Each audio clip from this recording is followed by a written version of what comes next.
Good morning, guys. Welcome to a gray and drizzly day here at Shawnee Prairie. I'm Rob, one of the naturalists at Darke County Parks. Now, if you've ever spent any time with me on the trails, you know this is my ideal hiking day.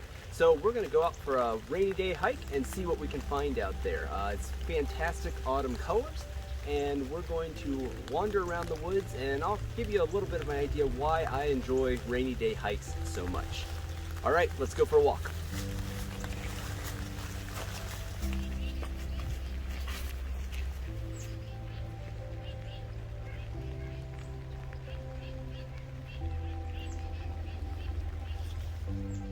So one of the benefits of a rainy day like this, especially a light rain, is that it tends to bring the birds down lower, makes it easier to see.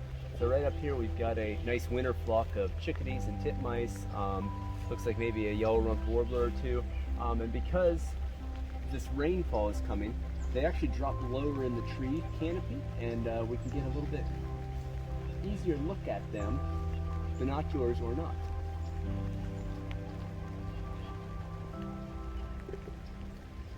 So here we have a really cool mushroom, and this is one of my favorite reasons to hike in the fall, is that we get a variety of mushrooms. And on rainy days, like you just saw on that, it just really makes those mushrooms pop. Now this is an example of a fungus called witch's butter, and a great time to see it as we are right now only a day or two away from Halloween. So your slime mushrooms, most of them, I believe, in order to spread the spores, which are the seeds of the fungus, they kind of dissolve into this really goopy mess here, and I believe the spores are all embedded in there, opposed to on the underside of the gills of your traditional toadstool. Now again, this is called witch's butter. I wouldn't recommend it as a substitute for butter or any other edible purpose at this point though.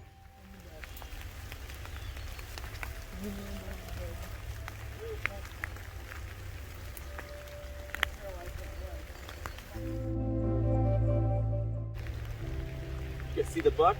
Nice, yeah, nice big buck.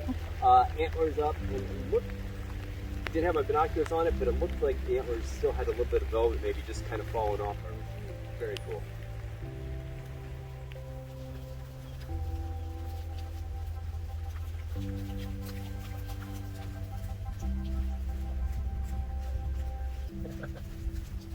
So yet another mushroom we've got out here. This time, this is the shaggy mane. So this mushroom is normally a very short-lived mushroom, and we caught these at a very early stage. They will shoot up. They can get pretty tall. It's also known as an inky top. We could get it up to about a foot tall.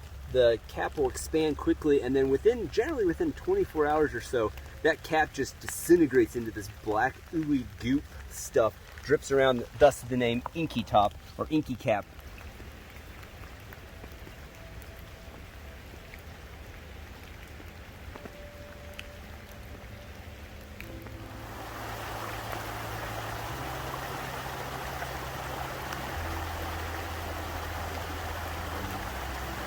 So at Shawnee Prairie, we have a pretty healthy beaver population. It's been on and off again for the 10, 12 years I've worked here, but once again, we've got a pretty good population going.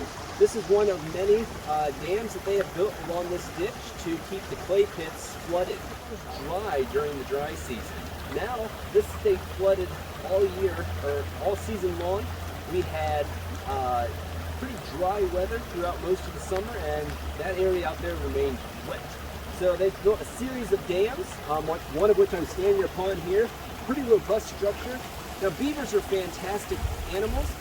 They can get a bad rap because they do cause flooding, but they are one of only 2 animals in the world that actually alter their environment to suit their needs, beavers and humans. So they're fantastic engineers, and their ability to alter the environment and suit their needs. And as a large rodent, they are the second largest rodent in the world, reaching up to 70 pounds.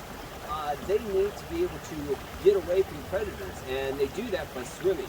Not very good on the land, but when they get in the water, they can glide through that quite effortlessly.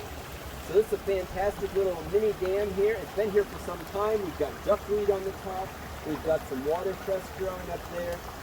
And with the recent rain, we've got some water flowing over the top of the dam. So our rainy day hike is quickly becoming a mushroom hike. We've got lots of mushrooms popping up here. We've got a couple examples. This one here is an artist conch, and this is a fun mushroom that is kind of very woody in growth. It's perennial. It actually adds an extra layer to this as it continues to grow, and underneath is a nice bright white. Aptly named artist conch because if you draw with it a stick or something like that along the base of it, it will bruise, and that bruising becomes a permanent. We do request that you guys don't harvest any mushrooms within the Darke County Park District. These are all preservations. We want to leave these for their natural state. Down here, as well as here and here, these are old, very old at this point, and kind of breaking down. But this is an example of dryad's saddle or pheasant's back, I believe, are both common names for these. And they are extremely common. This is about it's kind of a small one. I've seen them much larger than my hand before, and you'll see these. And this is a poor representation of the dryad saddle. I think I saw a heron way out there. Okay.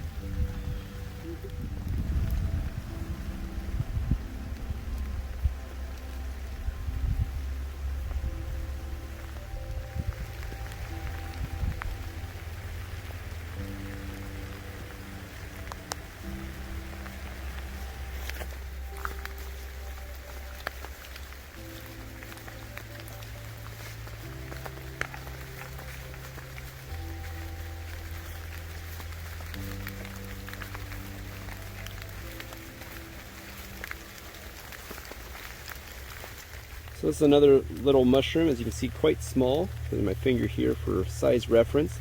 This is crowded parchment, I believe is one of the common names for this. It is a toothed polypore. You can see those little teeth protrusions hanging down if you get really close.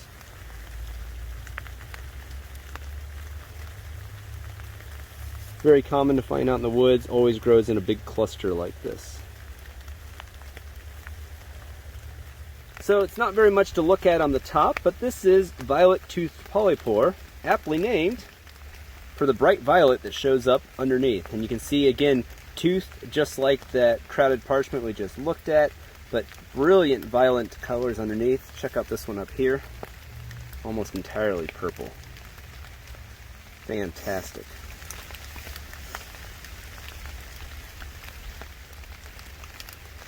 Good spot.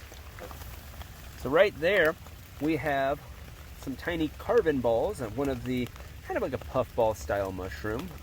They don't get any larger than that, just little tiny black carbon balls. We've got some, I believe, honey mushroom directly above that.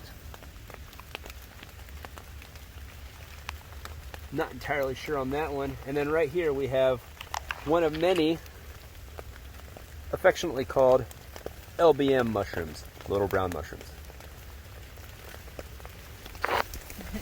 I can remember that one. Alright guys, so thanks for joining me on a rainy day hike here at Shawnee Prairie right before Halloween, October of 2020. We had some really cool mushrooms. We had some fantastic colors. We had a few birds here and there. We got to see a lot of really cool things. That beaver dam was impressive. So if you prepare yourself and you dress for the weather and aren't afraid of getting a little damp, it's a great way to get out and experience a different part of nature. We saw that buck run by who clearly wasn't expecting us to be out on the trail this time of day. So instances like that to where you see a buck or you get the birds down closer to you are the benefits of doing a rainy day hike. Not to mention you will have the trails to yourself. So if you're out on a trail hike, you probably will encounter very few people on a rainy day if it's a busier park. So thanks for coming along with us, and hope to see you guys on a rainy day hike sometime.